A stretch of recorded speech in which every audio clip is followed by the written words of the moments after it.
iNews Views, December 8th. South Africans in the world are mourning the death of Nelson Mandela. He symbolized the reconciliation of a nation torn apart by apartheid and ushered in an era of coexistence. While the nation now faces labor unrest, protests against poor services, poverty, crime, unemployment, and corruption scandals involving members of the current administration, the upcoming election offers citizens an opportunity to promote a new leader in the mold of Mandela.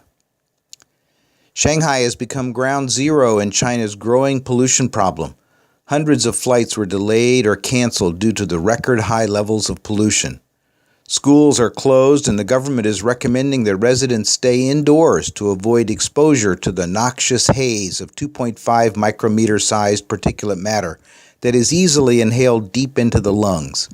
Check the pollution levels of your area here. South Korea is expanding its air defense identification zone in response to China's recent move in the Yellow Sea. Korea's new zone includes the Edo, a submerged rock that is claimed by both China and Korea. Korea operates a marine research station built on top of the rock, known internationally as the Socotra Rock.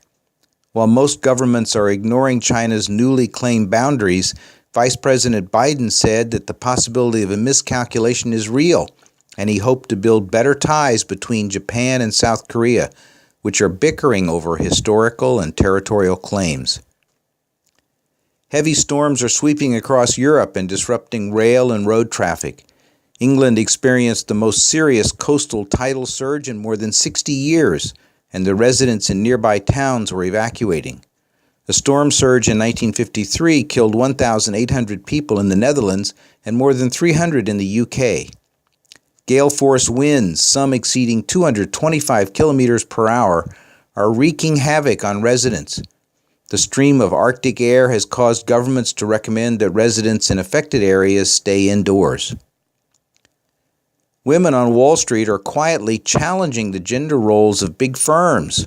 While these women have the ability to get the job done, they often have husbands who have decided to handle the domestic duties of child rearing and keeping house. Since 1980, the number of women in financial occupations with stay-at-home spouses has increased tenfold.